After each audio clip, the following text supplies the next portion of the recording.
Welcome to the Widowed Mom Podcast, episode 320, The Invisible Ceiling After Loss. Welcome to the Widowed Mom Podcast, the only podcast that offers a proven process to help you work through your grief, to grow, evolve, and create a future you can truly look forward to. Here's your host, Master Certified Life Coach, Grief Expert, Widow, and Mom, Krista St-Germain. Hey there, welcome to another episode of the podcast. Packing mania. It continues, coordinating all of the bigger components of the move currently, seeing what I can get done, getting ready, close on the house August 1st, which happens to be the death anniversary of my late husband, Hugo. Interestingly enough, it will be 9 years in August. So those wheels are all in motion, and I'm trying to get a little bit more margin back into my podcast schedule. Usually I record podcasts several weeks in advance. Lately, I've been recording them like the day they are due. So I'm going to record a few ahead of time so I can focus on the move, get that margin back, feel a little more peace around my recording schedule. So I might not be giving you a ton of move updates until it's all over, but thank you for cheering me on. I really do appreciate it. Okay, let's dive into the invisible ceiling after loss. If you have ever found yourself resigned or a little discouraged and believing things like, this is just how life is now, or I guess this is just my new normal, you are not alone. And today, I want to talk about something I call the invisible ceiling. It's a quiet but powerful belief problem that can shape your entire future without you even realizing it. So let's talk about what it means, why it matters so much. So first, what is the invisible ceiling? After your person dies, you know this well, so many things change. And you do your best to put one foot in front of the other. And you get through the practical stuff eventually. You hold it together for your kids, your job, your family. And maybe at some point you just start to think, okay, I guess this is just it. And you're not in crisis mode anymore, but you're not really living either. It's like there's an invisible ceiling above you. It's a limit that you didn't ask for, you didn't choose, and you probably can't even see it clearly. You don't remember putting it there, but it's there, and you can feel it. And it probably feels just as true to you as the sky is blue, the grass is green. It just feels like it is. So first, I want you to know this is really common. It does not have to be permanent. It does not mean you're doing grief wrong. It doesn't mean there's anything wrong with you. It doesn't mean you're not grateful or strong enough. It doesn't mean anything about you or the life that you are capable of living. What it actually means is that you've just reached the edge of what your current tools and your current beliefs can support. And no one taught you how to navigate something like this. And trust me, no one gave me a roadmap or taught me either. So I am with you in this. So what do? We do our best with what we have. We do our best with what we know. And eventually, we find ourselves in patterns that feel familiar, predictable, but not great. And most of us, sadly, never stop to even consider that the way we think about what's possible for our lives is just a habit. Not a fact. It's not a fixed reality. It's not an inevitable outcome. It's a habit. We get to believe anything we want about what's possible for us.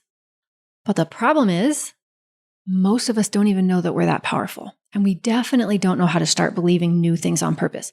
So we just keep living inside the same mental framework, even if it's a story we're not in love with, even if it doesn't feel amazing. It's familiar. We stay there. We don't even know that we can change.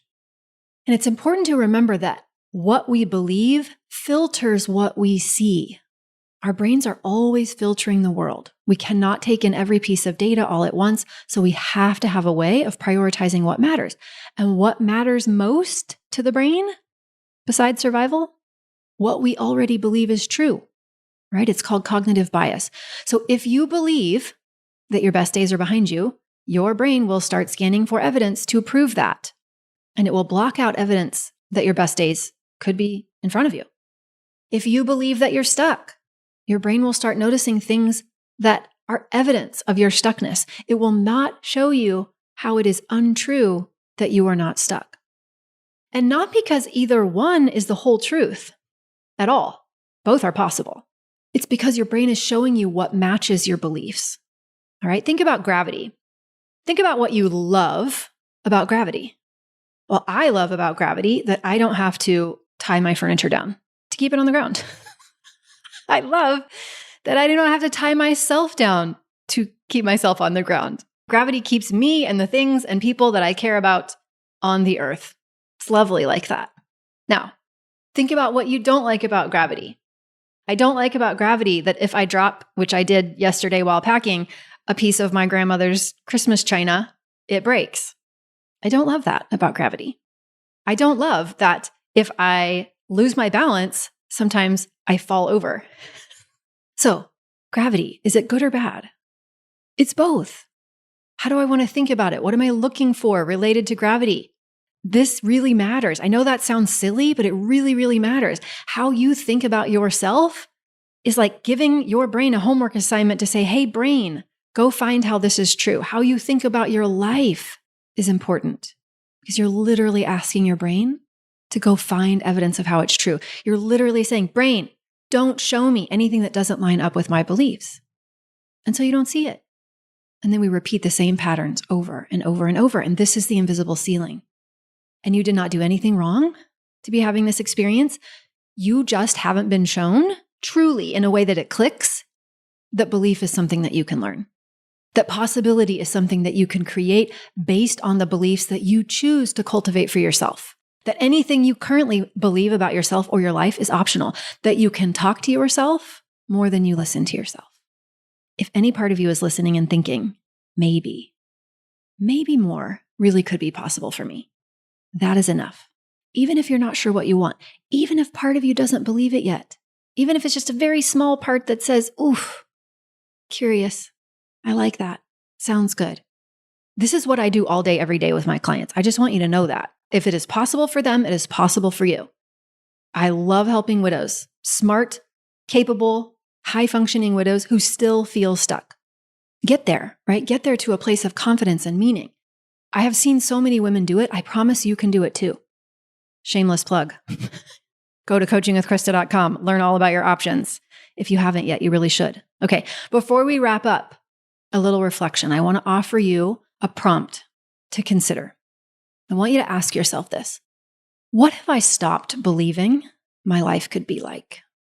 What have I stopped believing my life could be like? Not what have I stopped believing it should be like? Not what do other people think it should be like? Not what have I stopped letting myself want? But like, truly, what have I stopped believing my life could be like? I want you to live with that question on the back burner. Live with that question in your mind.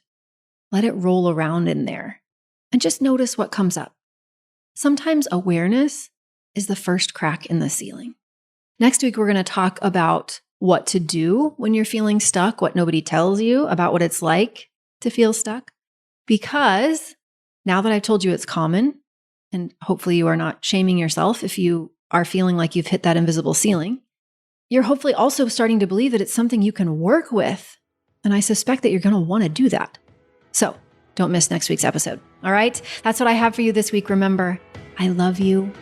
You've got this. Take care, and I'll see you next week. Bye-bye. If you like what you've been hearing on this podcast and want to create a future you can truly get excited about even after the loss of your spouse, I invite you to join my Mom Goes On coaching program. It's small group coaching just for widowed moms like you, where I'll help you figure out what's holding you back and give you the tools and support you need so you can move forward with confidence. Please don't settle for a new normal that's less than what you deserve. Go to coachingwithkrista.com and click Work With Me for details and next steps. I can't wait to meet you.